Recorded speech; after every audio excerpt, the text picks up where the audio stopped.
মৰমৰ ছাত্ৰ ছাত্ৰীসকল, তোমালোকৰ প্ৰিয় চেনেল ইংলিছ লাৰ্ণিং আছামলৈ মই তোমালোকক স্বাগতম জনাই আজি মই তোমালোকৰ অহা এইচএছ ফাইনেল এক্সামিনেশ্যনৰ প্ৰস্তুতি হকে স্বদেশ অধ্যয়নৰ হিষ্ট্ৰী ভাগৰ 6টা লং কোশ্চিন আলোচনা কৰিব ওলাইছোঁ। আশা কৰিছোঁ এই 6টা লং কোশ্চিনে তোমালোকৰ অহা পৰীক্ষাৰ প্ৰস্তুতিত সহায় কৰিব। বলাচোন মৰমৰ ছাত্ৰ ছাত্ৰীসকল, হিষ্ট্ৰীৰ দীঘল প্ৰশ্নসমূহ জানিবলৈ প্ৰয়াস কৰোঁ। পোনপ্ৰথমতে মই তোমালোকৰ আগত অসমত অসহযোগ আন্দোলনত নাৰীৰ ভূমিকাৰ বিষয়ে আলোচনা কৰিম। ইয়াতে দিয়া হৈছে যে মহাত্মা গান্ধীয়ে অসম ভ্ৰমণকালত মহিলাসকলৰ অসহযোগ আন্দোলনত অংশ লোৱাৰ বাবে দিয়া আহ্বানৰ প্ৰতি সঁহাৰি জনাই হাজাৰ বিজাৰ অসমীয়া মহিলাই গান্ধী মহাৰাজৰ জয়, বন্দে মাতৰম আদি ধ্বনিৰে আকাশ বঁটা মুখৰিত কৰিছিল। গান্ধীয়ে নাৰী সমাজক সাহস, বুদ্ধিমত্তা আৰু অদম্য শক্তিৰ প্ৰতীক ৰূপে বিবেচনা কৰিছিল। মহিলাসকলে পুৰুষ সমাজৰ লগত সমানে প্ৰতিবাদ কাৰ্যসূচীত অংশগ্ৰহণ কৰি স্বাধীনতা সংগ্ৰামৰ সেনানীত পৰিণত হৈছিল। অৱশ্য আৰম্ভণিতে সামাজিক ৰক্ষণশীলতাৰ বাবে কম সংখ্যক মহিলাই অসহযোগ আন্দোলনত অংশ লৈছিল। এই সকলৰ ভিতৰত অন্যতম আছিল বিদ্যুৎ প্ৰভা দেৱী, গিৰিজা দেৱী, হেমন্ত কুমাৰী দেৱী, নলিনীবালা দেৱী, পুষ্পলতা দাস, গুণেশ্বৰী নাথ, চন্দ্ৰপ্ৰভা শইকীয়ানী আদি। এই মহিলা নেত্ৰীসকলে গাঁৱে ভূঞে গৈ সাধাৰণ মহিলাক ব্ৰিটিছ বিৰোধী আন্দোলনত যোগদান কৰাৰ বাবে সংগঠিত কৰিছিল।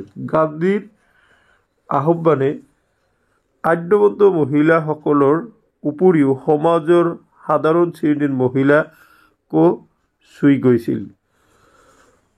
দৃষ্টান্তৰূপে দৰঙৰ লালমাটি চাহ বাগিচাৰ মহিলা শ্ৰমিক মাংৰি মেম অৰ্থাৎ মালতীৰ কথা উল্লেখ কৰিব পাৰি। মাংৰি মেমেই আছিল অসহযোগ আন্দোলনৰ প্ৰথমগৰাকী অস্বীকৃত শ্বহীদ। কামৰূপ জিলাৰ গৰৈমাৰী গাঁৱৰ ভানুমতী তালুকদাৰে নিজৰ ঘৰ বাৰী এৰি কংগ্ৰেছ দলৰ সৰ্বখন কৰ্মীৰ দায়িত্ব লোৱাৰ বাবে ভলুণ্টাৰী বাই নামেৰে জনাজাত হৈ পৰিছিল আৰু মহাত্মা গান্ধীয়ে তাইক অসম সৰোজিনীত আখ্যা দিছিল। প্ৰমীলা মেধক নামৰ গোলাঘাটৰ মিচিং মহিলা এগৰাকী স্বাধীনতা আন্দোলনত অংশগ্ৰহণ কৰাৰ বাবে মিচিং সমাজে এগৰাকী কৰাৰ পিছতো অসহযোগ আন্দোলনৰ পৰা আঁতৰি যোৱা নাছিল। এইখিনি আছিল অসহযোগ আন্দোলনত অসমীয়া নাৰীসকলৰ ভূমিকা। অসমৰ চাহ উদ্যোগৰ বিষয়ে বহলাই লিখা। অসমত 1823 চনত ৰবাৰ্ট ব্ৰুছে চাহ গছ আৱিষ্কাৰ কৰিছিল। ব্ৰিটিছ চৰকাৰে চাহ উদ্যোগৰ প্ৰচুৰ সম্ভাৱনা দেখি উজনি অসমত বিস্তৃত ভূমিত চাহ খেতি কৰিবলৈ উদ্যোগ লৈছিল।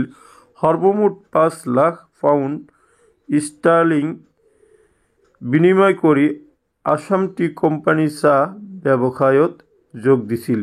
1852 চনত ৱাৰেন জেনকিন্সৰ অধীনত মাইজান টি কোম্পানী খোলা হৈছিল। 1858 চনত 7,599 একৰ ভূমিত চাহ খেতি কৰা হৈছিল। প্ৰথম অৱস্থাত চাহ উদ্যোগৰ বাবে ডাঙৰ সমস্যা দেখা দিছিল যাতায়াত আৰু শ্ৰমিকৰ যোগান। কালক্ৰমত সমস্যাসমূহ দূৰ হৈছিল।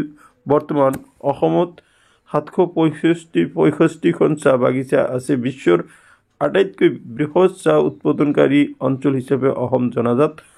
অসমত 1 লাখ ক্ষুদ্ৰ চাহ বাগিচা আছে। বছৰি প্ৰায় 570 মিলিয়ন চাহ অসমে উৎপাদন কৰে। এইখিনি আছিলে অসমৰ চাহ উদ্যোগৰ বিষয়ে চমু বৰ্ণনা।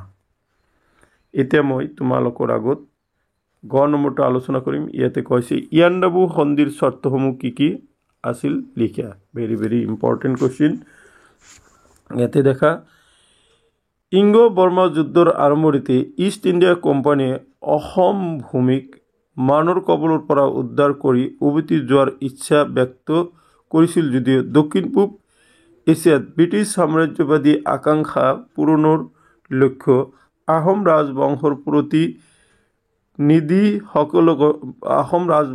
প্ৰতিনিধিসকলৰ মাজত সিংহাসনক লৈ হোৱা প্ৰতিযোগিতা আৰু অসমৰ প্ৰাকৃতিক সম্পদৰাজিক উপনিৱেশিক শাসনৰ আওতালৈ অনাৰ বাবে ইষ্ট ইণ্ডিয়া কোম্পানীয়ে আহোম ৰাজবংশৰ প্ৰতিনিধিৰ সৈতে কোনো আলোচনা নকৰাকৈ ব্ৰহ্মদেশত ৰজাৰ সৈতে সন্ধিত মিলিত হৈছিল। অসমৰ ভৱিষ্যত নিৰ্ণয় কৰিছিল। এই সন্ধিৰ চৰ্তাৱলী তলত উল্লেখ কৰা হ'ল। ব্ৰহ্মদেশ আৰু ইষ্ট ইণ্ডিয়া কোম্পানীৰ মাজত স্থায়ী শান্তি আৰু বন্ধুত্বপূৰ্ণ সম্পৰ্ক ৰক্ষা হ'ব। অসম, মণিপুৰ আৰু আৰাকান অঞ্চলবোৰ ইষ্ট ইণ্ডিয়া কোম্পানীৰ অধীনলৈ যায়। লগতে আভাৰ ৰজাই কছাৰী ৰাজ্য আৰু জয়ন্ত ৰাজ্যৰ বিৰুদ্ধে কৰা আক্ৰমণ বন্ধ কৰিবলৈ সন্মতি প্ৰদান কৰে। তাৰপিছত 3 নম্বৰত যুদ্ধৰ ক্ষতিপূৰণ হিচাপে মান ৰজাই ইষ্ট ইণ্ডিয়া কোম্পানীক 1 নিযুত পাউণ্ড দিবলৈ মান্তি হৈছিল। আৰু 4 নম্বৰ ব্ৰহ্মদেশৰ ৰাজধানী আভাত ইষ্ট ইণ্ডিয়া কোম্পানীৰ কূটনৈতিক প্ৰতিনিধি ৰখাৰ অনুমতি প্ৰদান কৰা হৈছিল। এতিয়া ইয়াণ্ডাবু সন্ধিৰ ফলাফল। ইয়াণ্ডাবু সন্ধিৰ ফলস্বৰূপে ইষ্ট ইণ্ডিয়া কোম্পানীৰ কাছাৰী জয়ন্তে মণিপুৰ আৰু অসমৰ ক্ষেত্ৰত কেতবোৰ ৰাজনৈতিক সিদ্ধান্ত গ্ৰহণ কৰিছিল। কোম্পানীয়ে ৰজা গোবিন্দ চন্দ্ৰ আৰু ৰামসিংহ কাছাৰ আৰু জয়ন্ত ৰাজ্য দুখনৰ শাসন কৰাৰ কৰ্তৃত্ব প্ৰদান কৰে যদিও আহোম ৰজাৰ প্ৰতিনিধিসকলৰ ক্ষেত্ৰত এনে অধিকাৰ প্ৰদান কৰাৰ পৰা বিৰত থাকে। অসম বিদেশী বিতাড়ন আন্দোলনৰ বিষয়ে আলোচনা কৰা। অসম বিদেশী বিতাড়ন আন্দোলন বা অসম আন্দোলন মানে 1969 চনৰ পৰা 1985 চনলৈকে অবৈধ বিদেশী নাগৰিকৰ বহিষ্কৰণৰ বাবে সৌদ অসম ছাত্ৰ সন্থা আৰু সৌদ অসম গণসংগ্ৰাম পৰিষদৰ যৌথ নেতৃত্বত অসমত হোৱা জনজাগৰণ তথা আন্দোলনক বুজোৱা হয়। সৌদ অসম গণসংগ্ৰাম পৰিষদত সৌদ অসম কৰ্মচাৰী সংস্থা, অসম সাহিত্য সভা, সৌদ অসম জাতীয়তাবাদী যুৱ ছাত্ৰ পৰিষদ আদি বহু সংগঠন সন্নিৱিষ্ট হৈছিল। আপাতত আৰু সামগ্ৰিক বন্ধ, হৰতাল, বিক্ষোভ, ধৰ্মঘট, অসহযোগ, জনতা কাৰফিউ বৰ্জন, কলাবেজ পৰিধান, মৌন সমদল, জোৰ সমদল, নিষ্প্ৰদীপ পালন আদিয়ে বিভিন্ন সময়ত আন্দোলনৰ কাৰ্যসূচী আছিল। সেই সময়ত কেন্দ্ৰত ইন্দিৰা গান্ধী নেতৃত্বাধীন আৰু ৰাজ্যত হৃদয় শইকীয়া নেতৃত্বাধীন কংগ্ৰেছ চৰকাৰ আছিল। আন্দোলনকাৰীসকলে 1951 চনৰ ভিত্তি কৰি অবৈধ বিদেশী চিনাক্ত আৰু বহিষ্কৰণ কৰাটো দাবী কৰিছিল। অবৈধ বিদেশীৰ 95% লোক বাংলাদেশী তথা এই সময়ৰ পূৰ্ববংগৰ বাঙালী, হিন্দু আৰু মুছলমান আছিল। অলপমান মানুহ বিদেশী নেপালীও আছিলে। অবৈধ বিদেশীবিলাকে অসমৰ মাটি দখল কৰি জালিয়াতি কৰি মাটিৰ মালিক হৈ ভোটাৰ তালিকাত নাম ভৰ্তি কৰি দেশৰ নাগৰিকৰ সকলো সা সুবিধা ভোগ কৰি স্থানীয় খিলঞ্জীয়া মানুহক সংখ্যালঘু কৰি পেলালে।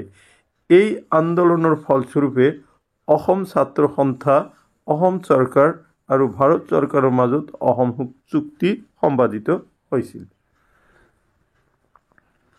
এতিয়া মই তোমালোকৰ আগত নেক্সট প্ৰশ্নটো লৈ আহিছোঁ। নেক্সট প্ৰশ্নটো হ'ল বংগভংগ পৰিকল্পনাৰ ফলত কি হৈছিল তাৰ বিষয়ে লিখা। বংগভংগ আঁচনিৰ জৰিয়তে জাতীয়তাবাদৰ প্ৰাণকেন্দ্ৰ স্বৰূপ বংগ প্ৰদেশক দ্বিখণ্ডিত কৰি হিন্দু, বাঙালী আৰু বুদ্ধিজীৱীসকলৰ দুয়োখন প্ৰদেশতে সংখ্যালঘু কৰি ব্ৰিটিছ সাম্ৰাজ্যবাদক শক্তিশালী কৰাৰ পৰিকল্পনা কৰিছিল। বংগভংগৰ ফলাফল ইয়াতে দেখা। 1 নম্বৰ, ব্যাপক ৰাজনৈতিক বিক্ষোভৰ কাৰণে 1911 চনত বংগভংগ বাতিল কৰা হৈছিল। 2, ধৰ্মীয় ভিত্তিৰ পৰিৱৰ্তে ভাষাগত লাইনৰ ওপৰত ভিত্তি কৰি নতুন প্ৰদেশ তৈয়াৰ কৰা হৈছিল। বিহাৰ আৰু উৰিষ্যা বংগৰ পৰা পৃথক কৰা হৈছিল। 3, এটা পৃথক অসম প্ৰদেশ গঠন কৰা হৈছিল। 4, ব্ৰিটিছ ভাৰতৰ ৰাজধানী কলকাতাৰ পৰা দিল্লীলৈ স্থানান্তৰিত। 5, হিন্দু মুছলমানৰ মাজত সাম্প্ৰদায়িক বিভাজন। 6, 1906 চনত মুছলিম লীগৰ জন্ম হৈছিল।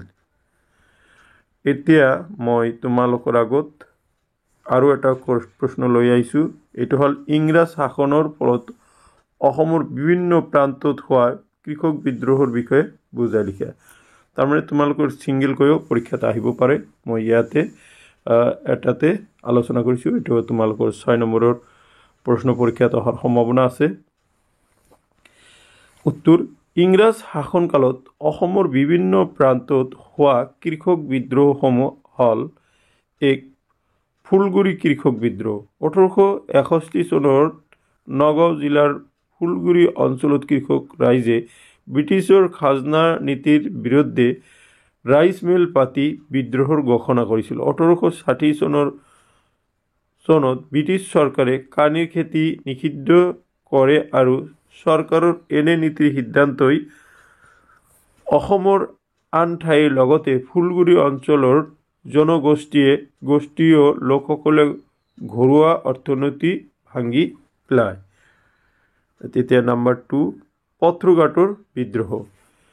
এই বিদ্ৰোহ 1894 চনত সংঘটিত হৈছিল। এই বিদ্ৰোহৰ মূল কাৰণ আছিল খাজনা বৃদ্ধি আৰু খাজনা সংগ্ৰহত বাধা প্ৰদান কৰা। এই বিদ্ৰোহত কলাইগাঁও, মঙ্গলদৈ, পথৰুঘাট, চিপাঝাৰ আদি অঞ্চলৰ কৃষকসকলে অংশগ্ৰহণ কৰিছিল। এই সংঘাতত 140 জন কৃষক নিহত হয় আৰু 150 জন আহত হয়। এতিয়া হ'ল ৰংগীয়া কৃষক বিদ্ৰোহ।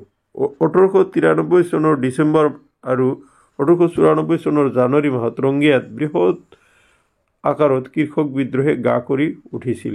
চৰকাৰী খাজনা সংগ্ৰহকাৰী বিষয়াই পুলিচৰ সহায়ত খাজনা দিব নোৱাৰা খেতিয়কৰ ঘৰ কুৰুকি কৰিছিল, আনকি হালৰ গৰু পৰ্যন্ত লৈ গৈছিল। 1894 চনৰ 10 জানুৱাৰীৰ দিনা ৰংগীয়া থানাৰ সন্মুখত হাজাৰ হাজাৰ কৃষক সমাৱেশ ঘটাইছিল। এতিয়া মই তোমালোকৰ আগত লাচিমাৰ কৃষক বিদ্ৰোহৰ বিষয়ে আলোচনা কৰিম। লাচিমাৰ কৃষক বিদ্ৰোহ হৈছিল 1894 চনৰ 21 জানুৱাৰী তাৰিখে। 1894 চনৰ 21 জানুৱাৰী তাৰিখে লাচিমাৰ আলথাজানৰ পাৰৰ পানাগাঁও টুপ নামৰ আই থানৰ পথাৰত সমবেত কৃষকৰ কৰ সংগ্ৰহ কৰিবলৈ অহা মৌজাদাৰ আৰু মণ্ডলক মাৰধৰ কৰিছিল। বৰপেটাৰ মহকুমা অধিপতিয়ে এই অপৰাধত পঁয়সত্তৰগৰাকী কৃষকক গ্ৰেপ্তাৰ কৰাত 8,000ৰো অধিক খেতিয়কে মহকুমা অধিপতিৰ শিবিৰ ঘেৰাও কৰিছিল। সৰ্থেবাৰী অঞ্চলৰ এই বিদ্ৰোহক লাচিমা কৃষক বিদ্ৰোহ বুলি কোৱা হয়। চ' মাই ডিয়াৰ ষ্টুডেণ্টছ, এইখিনি আছিলে 6টা দীঘল প্ৰশ্ন হিষ্ট্ৰী বিভাগৰ পৰা। আশা কৰিছোঁ এই 6টা দীঘল প্ৰশ্নই তোমালোকৰ অহা পৰীক্ষাত সহায় কৰিব। থেংক ইউ ফৰ ৱাচিং।